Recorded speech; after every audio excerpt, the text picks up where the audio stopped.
Welcome to Surya's TV good evening news. Doctor YSR Aarogyasri కింద 25 లక్షల వరకు ఉచిత వైద్యం కొత్త ఫీచర్తో స్మార్ట్ ఆరోగ్యశ్రీ కార్డు పంపిణీ ప్రారంభించిన సీఎం వైఎస్ జగన్. ఈరోజు ఆరోగ్యశ్రీని ఎప్పుడూ కూడా ఎవరూ కూడా చూడనంతగా మార్పులు తీసుకొస్తూ మరో ముందడుగు వేస్తూ ఉన్నాం ఈరోజు ఆ దిశగా. ఈరోజు వైఎస్ఆర్ ఆరోగ్యశ్రీ ఉచిత వైద్యం పరిమితిని 25 లక్షలకు పెంచుతూ ఒక చారిత్రాత్మక నిర్ణయం తీసుకోవడము, దాని మీద పూర్తి అవగాహన కల్పిస్తూ ప్రతి ఇంట్లోనూ కూడా అసలు ఆరోగ్యశ్రీ సేవలు ఎలా పొందాలి, ఉచితంగా వైద్యం ఎలా చేయించుకోవాలి, ఆరోగ్యం బాగోలేకపోతే ఏం చేయాలి, ఎక్కడికి పోవాలి, ఎవరిని అడగాలి, ఇలాంటి ప్రతి డౌట్ను కూడా ఎవరి మనసులో కూడా ఇటువంటి డౌట్స్ అన్ని కూడా లేకుండా క్లియర్ చేస్తూ వారి ప్రతి ఇంటికి వెళ్ళి ఈ కార్డ్స్ డిస్ట్రిబ్యూషన్ చేస్తూ మరోవైపున ఏ రకంగా ఆరోగ్యశ్రీని అవైల్ చేసుకోవాలి, ఏ రకంగా ఆరోగ్యశ్రీని మనం పొందవచ్చు, ఉచితంగా రూపాయి కూడా ఖర్చు లేకుండా మనం వైద్యం ఎలా పొందవచ్చు అనే దాని మీద పూర్తి అవగాహన కల్పించే ఒక గొప్ప కార్యక్రమానికి ఈరోజు మనం శ్రీకారం చుడతా ఉన్నాం. అంగన్వాడీ గత 5 రోజులుగా ఆందోళన చేస్తున్న ప్రభుత్వం పట్టించుకోవటం లేదని బాధాకరమని ఎమ్మెల్యే గద్దె రామ్మోహన్ రావు అన్నారు. ఎంతో కష్టపడి ఒక తల్లిలాగా అనేక మంది పిల్లల్ని సాకిన ఆ తల్లులు ఇవాళ రోడ్ల మీద పడి అలో లక్ష్మణ అని ఏడుస్తూ ఉంటే, వాళ్ళని పోలీసులతో నానా హింసలు పెట్టిస్తూ ఉంటే చాలా బాధాకరం. మీరు చెప్పిన మాటే కదా జగన్మోహన్ రెడ్డి గారు స్వయంగా చెప్పాడు, తెలంగాణ రాష్ట్రంలో ఎంత ఇస్తే దానికంటే 1000 ఎక్కిస్తాను. 1-4 సార్లు కాదు, ఆయన పాదయాత్రలో ప్రతి ఊరు మీటింగ్లో కూడా అంగన్వాడీ చెల్లెమ్మలకు నేను చేస్తానని చెప్పాను. చెప్పిన వాడు కనీసమైన ఆలోచన చేసి వాళ్ళని ఒకసారి కూర్చోబెట్టి మీ యొక్క ఆర్థిక పరిస్థితి ఇబ్బంది ఉంటే ఎక్స్ప్లెయిన్ చేసి ఎంతో కొంత చేయాలి కదా. ఏదైతే నారా చంద్రబాబు నాయుడు గారు ఆయన ముఖ్యమంత్రిగా ఉండగా 6,000 రూపాయలు ఉండదాన్ని 10,000 చేశాడో అదే జీతంతో వాళ్ళని పనిచేయమని నాన్న ఒత్తిడి చేయటం కాకుండా ఆయన మాట తప్పి అక్కడ 13,000 ఇస్తా ఉన్నారు తెలంగాణ రాష్ట్రంలో.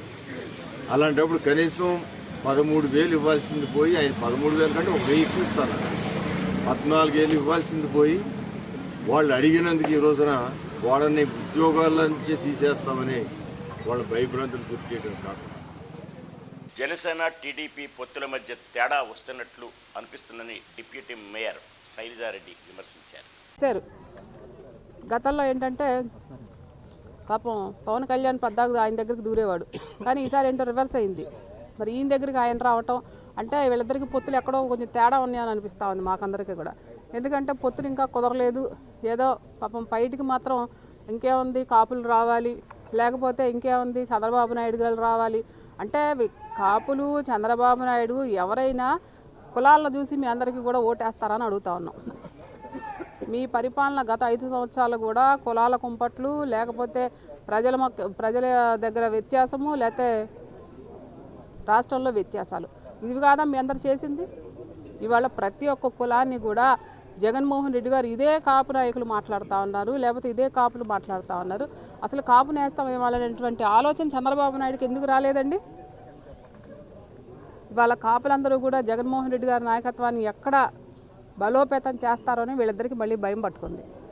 కాబట్టి వీళ్ళ కలయిక ప్రజలందరూ కూడా గమనిస్తూ ఉన్నారు. ఎందుకంటే మంచి చేస్తే ఎవరైనా కూడా మంచిని నమ్ముతారు. అంతేగాని మీ కలయిక 2014 నుంచే చూస్తూ ఉన్నారు ప్రజలందరూ కూడా. మీకు ఇష్టం వచ్చినటువంటి కలయిక, లేకపోతే మీ అవసరాల కలంగా కలయిక ఎట్లా ఉంటుందో రాష్ట్రంలో గతంలోనే మీకు చూపించారు. మళ్ళీ అదే రిపీట్ అవుతుంది కూడా తెలియజేస్తా ఉన్నారు. ఎందుకంటే మంచి చేయండి. బీసీ కార్పొరేషన్ నిధులు కేటాయించాలని కోరుతూ బీజేపీ ఓబీసీ మోర్చ్ ఎన్టీఆర్ జిల్లా ఆధ్వర్యంలో విజయవాడ ధర్నా చౌక్ నుంచి సోమవారం నిరసన కార్యక్రమాలు చేపట్టారు.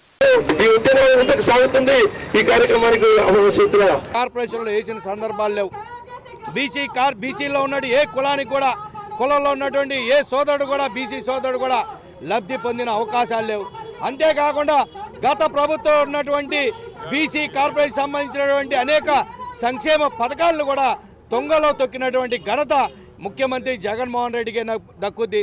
అనేక మీటింగుల్లో అనేక సభల్లో నా బీసీలు, నా ఎస్టీలు, నా మైనార్టీలను పదే చెప్తూ బీసీలను ఆకట్టుకునే ప్రయత్నం చేస్తున్నాడే తప్ప బీసీలకి ఎక్కడైనా న్యాయం చేశారా జగన్మోహన్ రెడ్డి గారు ముఖ్యమంత్రి అని చెప్పి ముఖ్యమంత్రి గారిని ఈ యొక్క వేదిక ద్వారా ప్రశ్నిస్తూ ఉన్నాం. ఇప్పటికైనా కళ్ళు తెరవండి, ఈ యొక్క కుంభకర్ణం నిద్ర నుంచి బయటికి రండి. ఈ యొక్క 50% పైబడి ఉన్నటువంటి బీసీ ఓట్లు కావాలి అంటే బీసీలందరినీ కూడా లబ్ధి చేకూర్చాలా. బీసీ కార్పొరేషన్లో మీరు వేస్తా అన్నటువంటి 1000 కోట్ల నిధులు ఏదైతే హామీ ఇచ్చారో ఇవన్నీ నిధులు కూడా వెంటనే కేటాయించాలి. ఇంకా 100 రోజులు మీకు పరిపాలించే సమయం ఉంది. ఇప్పటికైనా కళ్ళు తెరిచి ఈ యొక్క కార్పొరేషన్లన్నిటి కూడా చట్టబద్ధత కల్పించాలి.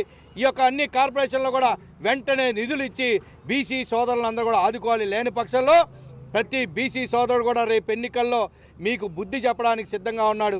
మీ యొక్క వైఎస్ఆర్ కాంగ్రెస్ పార్టీని పాతాళంలో కలపడానికి సిద్ధంగా ఉన్నాడని చెప్పి ఈ సందర్భంగా వైఎస్ జగన్మోహన్ రెడ్డి ముఖ్యమంత్రి గారిని ఈ యొక్క భారతీయ జనతా పార్టీ ఎన్టీఆర్ జిల్లా ఓబీసీ తరఫున హెచ్చరిస్తా ఉన్నాం. జనసేన టీడీపీ మధ్య వచ్చిన గ్యాప్ని చూసి చంద్రబాబు భయపడుతున్నారని ఎమ్మెల్యే మల్లాది విష్ణు అన్నారు. ప్రారంభించేటటువంటి పార్టీ మాది అని తెలుగు అని పెట్టుకుని 30% ఉన్నటువంటి చంద్రబాబు నాయుడు వెళ్ళి 7% ఉన్నటువంటి పవన్ కళ్యాణ్ దగ్గర మోకరు వెళ్తున్నాడు, ప్రాధేయపడతా ఉన్నాడు, సాగిలు పడతా ఉన్నాడు. ఎందుకంటే లోకేష్ బహిరంగ సభకి నాకు టైం లేదు, నాకు వేరే కార్యక్రమాలు ఉన్నాయి, నేను రాలేను అని పవన్ కళ్యాణ్ ఉత్తరం రాశాడు. అది చూసింది ధర్మిల ఆ రెండు పార్టీలకి మధ్య గ్యాప్ వచ్చిందని, భిన్న అభిప్రాయాలు ఉన్నాయని, పొత్తు సడలిపోయేటటువంటి పరిస్థితులు ఉన్నాయని తెలుసుకున్నటువంటి చంద్రబాబు నిన్న పవన్ కళ్యాణ్ దగ్గరికి పోయి మోకరిల్లడం జరిగింది, ప్రాధేయపడటం జరిగింది. ఎందుకు ఇంత సుదీర్ఘమైనటువంటి చరిత్ర అధికారంలో ప్రతిపక్షంలో ఉండి రేపు 2024లో దాన్ని తట్టుకునేటటువంటి జగన్మోహన్ రెడ్డి గారిని తట్టుకునేటటువంటి పరిస్థితి లేక ఈ రకమైనటువంటి కార్యక్రమాలకి తెరలేపడం జరిగింది. కాబట్టి వీళ్ళిద్దరిది కూడా ఫెయిల్యూర్ పొత్తు అన్నమాట. వాళ్ళిద్దరికి కలిసి నిన్న 2.5 గంటలు మాట్లాడుకున్నారని, అభ్యర్థుల ఎంపికని సంక్రాంతిలో ప్రకటిస్తామని, ఎన్నికల మేనిఫెస్టోలో అంశాలని పొందుపరుస్తామని చెప్పని బయటికి ప్రజల్ని మభ్యపెట్టేటటువంటి ప్రయత్నం చేస్తున్నారు.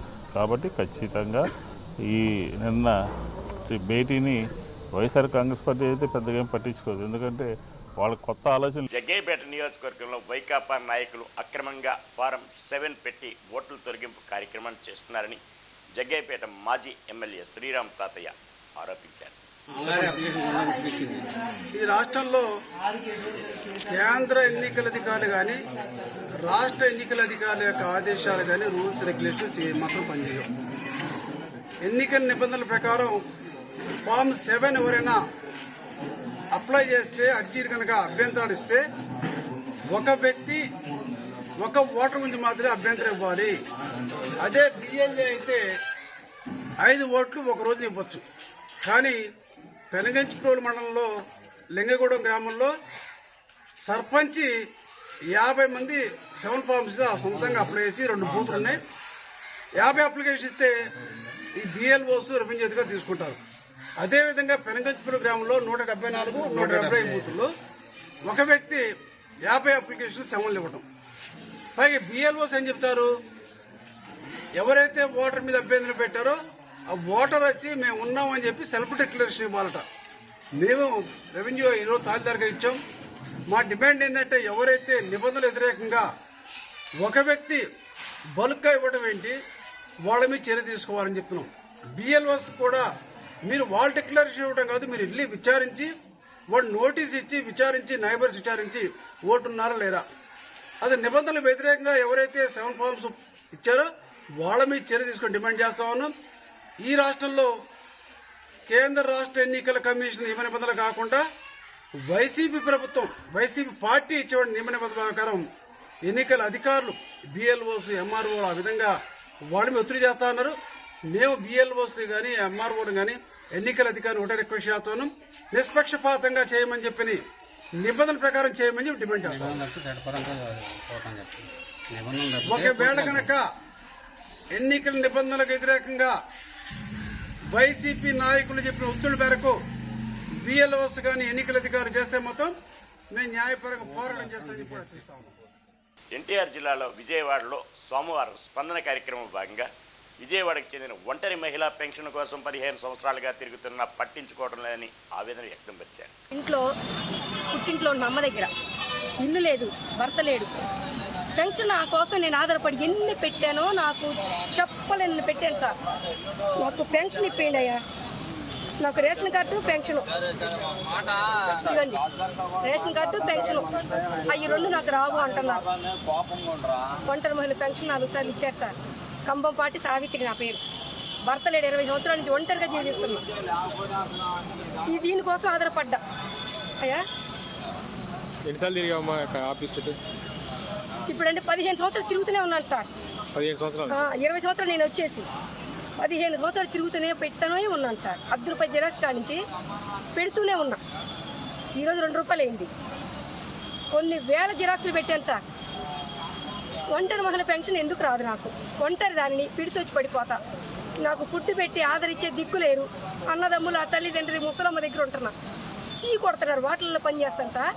ఇంకో మాట, పిడిచి పడిపోతున్నా. ఏం చేయడానికి వచ్చాం, మమ్మల్ని నష్టపెడతాకు వచ్చామని కొడుతున్నారు వాళ్ళు. డబ్బులు ఇట్లా 300 కర్రీస్ కట్టి పని చేశాను సార్. హోటల్ పనే జీవించాను. ఎలా జీవించామంటున్నారు. కష్టపడి బతికాను సార్. 175 కానించి కర్రీస్ పాయింట్లో పనిచేశా. ప్రతి 5-6 చోట్ల పనిచేశా. అండ్ ఈ రోజు నన్ను ఎవరు ఆదరించట్లా, పనిలో పెట్టుకోవట్లా. తల్లిదండ్రులు, అన్నదమ్ములు ఎవరు నన్ను చీ కొడుతున్నారు. ఈ పెన్షన్ నాకు. ఈ వార్తలు ఇంతటితో సమాప్తం.